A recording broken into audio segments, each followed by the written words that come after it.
बिस्मिल्लाहिर्रहमानिर्रहीम अल्लाहुम्मा सल्लि अला सय्यिदिना मौलाना मुहम्मदिन व अला आलिहि व सहबिहि। क्लास 9th, आज हमारा 14th लेक्चर है। आज हमने स्टडी करना है about the energy and environment. मतलब हमारे पास एनर्जी और एनर्जी के इन्वायरमेंट के ऊपर क्या असरात होते हैं उसको स्टडी करेंगे। डेफिनेटली हम एनर्जी हासिल करते हैं डिफरेंट सोर्सेज से। उन सोर्सेज में हमारे पास कुछ सोर्सेज ऐसे हैं कि जो इन्वायरमेंटल पोल्यूशन भी क्रिएट करते हैं और कुछ ऐसे हैं जो इन्वायरमेंटल पोल्यूशन क्रिएट नहीं करते। तो जो मेजर सोर्सेज ऑफ एनर्जीज आपने पढ़े थे जिसमें फॉसिल फ्यूल आ जाता है, न्यूक्लियर फ्यूल आ जाता है और डिफरेंट आपने सोर्सेज पढ़े थे। क्योंकि एनर्जी हम उन सोर्सेज से हासिल करते हैं तो उन सोर्सेज से निकलने वाली पोल्यूशन जो है वो इन्वायरमेंट के ऊपर क्या असरात रखती है, इन्वायरमेंट के लिए क्या प्रॉब्लम्स क्रिएट करती है, इन सब चीज़ों को आज हमने इस लेक्चर के अंदर स्टडी करना है। देखें, एनर्जी के जितने भी सोर्स हैं उसके इन्वायरमेंट के ऊपर बहुत सारे जो है वो ख़तरनाक असरात होते हैं। हम एनर्जी को हासिल करते हैं डिफरेंट सोर्सेज से और वो जो डिफरेंट सोर्सेज हैं वो बहुत सारी इन्वायरमेंटल प्रॉब्लम्स क्रिएट करते हैं। मैं अगर चंद एक प्रॉब्लम्स आपको गिनवा दूं तो नॉइज़ पोल्यूशन वो क्रिएट करते हैं, एयर पोल्यूशन क्रिएट करते हैं और वाटर पोल्यूशन जो है वो क्रिएट करते हैं। अब देखें नॉइज़ पोल्यूशन कैसे है। एनर्जी के सोर्स से हमने जो है वो फॉर एग्जांपल हमने किसी गाड़ी को, किसी भी चीज़ को, किसी फैक्ट्री को, किसी भी इंजन को, ट्रेन इंजन की बात कर लें, उसको हमने कोल से चलाया, उसको हमने पेट्रोल से चलाया, जिससे भी चलाया हमने एनर्जी हासिल की। जब हमने एनर्जी हासिल की तो उसने डेफिनेटली जब चलना है तो साउंड एनर्जी भी प्रोड्यूस करनी है। तो वो साउंड एनर्जी या हॉर्न है गाड़ियों के, वो सारे के सारे नॉइज़ पोल्यूशन क्रिएट करते हैं। जब वो चलते हैं तो वो गाड़ियाँ धुआं भी छोड़ती हैं तो वो एयर पोल्यूशन भी क्रिएट कर रहे होते हैं। ठीक है, फैक्ट्री से निकलने वाला रॉ मटेरियल अक्सर हम दरियाओं की नज़र कर देते हैं, दरियाओं में फेंक देते हैं, वो वहाँ पे वाटर पोल्यूशन भी क्रिएट करते हैं। तो इसका मतलब है जितने भी सोर्सेज ऑफ एनर्जी हैं वो सारे के सारे जो है वो क्या करते हैं, इन्वायरमेंटल प्रॉब्लम्स क्रिएट करते हैं, जिनमें हमारे पास नॉइज़ पोल्यूशन आ जाती है, एयर पोल्यूशन आ जाती है और वाटर पोल्यूशन आ जाती है। पोल्यूशन होती क्या है बेसिकली आपको पता होना चाहिए। देखें, पोल्यूशन इसके जो है वो चेंज है किसमें, क्वालिटी ऑफ इन्वायरमेंट में। इन्वायरमेंट में आने वाली कोई भी चीज़ जो कि रहने वाली चीज़ हो, जो कि ज़िंदगी के ऊपर हार्मफुल इम्पैक्ट्स, हार्मफुल असरात डालती हो, ऐसी हर चीज़ क्या है, पोल्यूशन है। पोल्यूशन जो है वो इन्वायरमेंटल प्रॉब्लम्स में से एक प्रॉब्लम है। ये इन्वायरमेंट की क्वालिटी को ख़राब कर देती है और इन्वायरमेंट के अंदर रहने वाली जितनी भी लिविंग थिंग्स हैं उन लिविंग थिंग्स की जितनी भी लाइफ है उसको डिस्टर्ब कर देती है।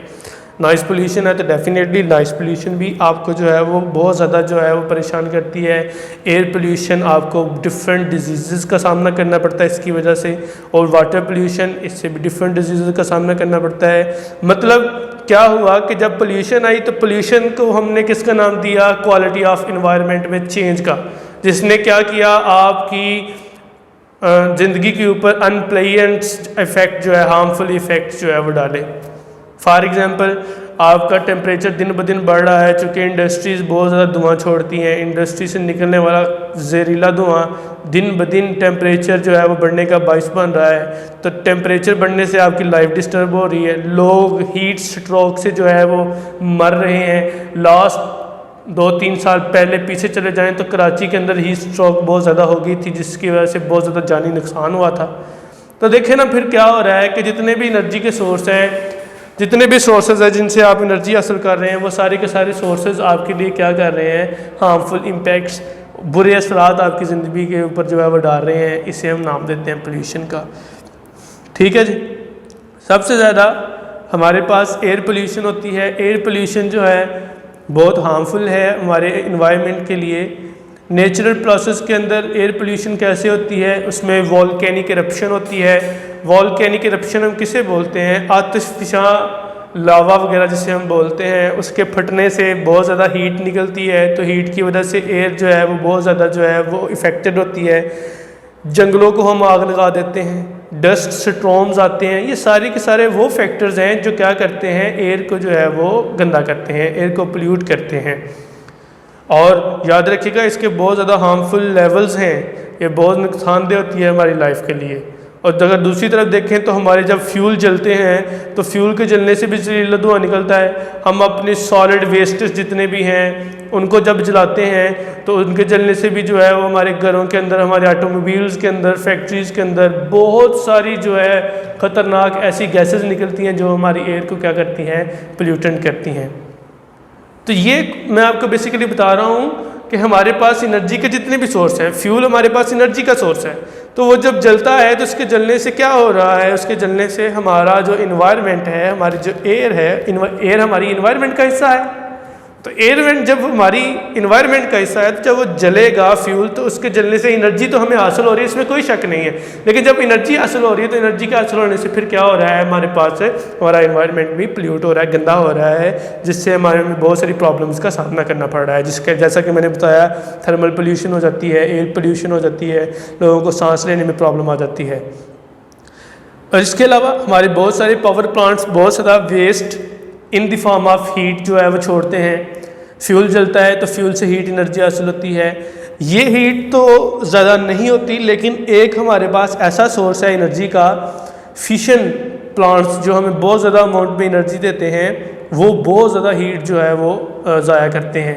वो हीट रिलीज़ कर देते हैं हम नदी नालों के अंदर, ओशंस के अंदर हम जो है। और जब ये हीट जो कि ख़तरनाक फिशन रिएक्शंस के नतीजे में निकली होती है, इसके अंदर फिशन रिएक्शंस के कुछ नताइज होते हैं, कुछ इसके अंदर असरात होते हैं, तो जब यही हीट दोबारा जाती है लेक्स के अंदर, रिवर्स के अंदर और ओशंस के अंदर, तो वहाँ पे रहने वाली जो लाइफ है, वहाँ पे जो रहने वाली मखलूक़ात हैं, वो सारी की सारी उन ख़तरनाक रेडिएशंस थे क्या होती हैं, मुतासर होती हैं। और वो बिल आखिर जो है हमने लास्ट ईयर देखा और इससे पहले हमने देखा कि हमारी समुद्री मखलूक़ात जितनी भी हैं, जिसमें मछलियाँ हैं और डिफरेंट जितने भी हमारे पास जानवर हैं, वो सारे के सारे इससे बहुत ज़्यादा इफ़ेक्टेड होते हैं।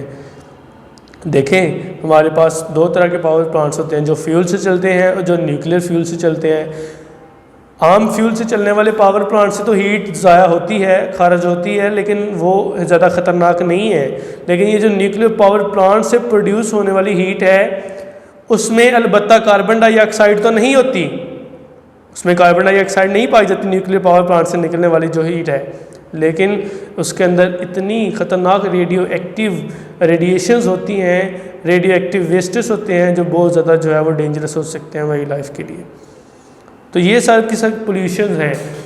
लेकिन याद रखिए, जो तरक्की याफ्ता ममालिक हैं, बहुत सारे जो ऐसे ममालिक हैं जिन्होंने इस पोल्यूशन को, एयर पोल्यूशन को कंट्रोल करने के लिए लॉ बनाए हुए हैं।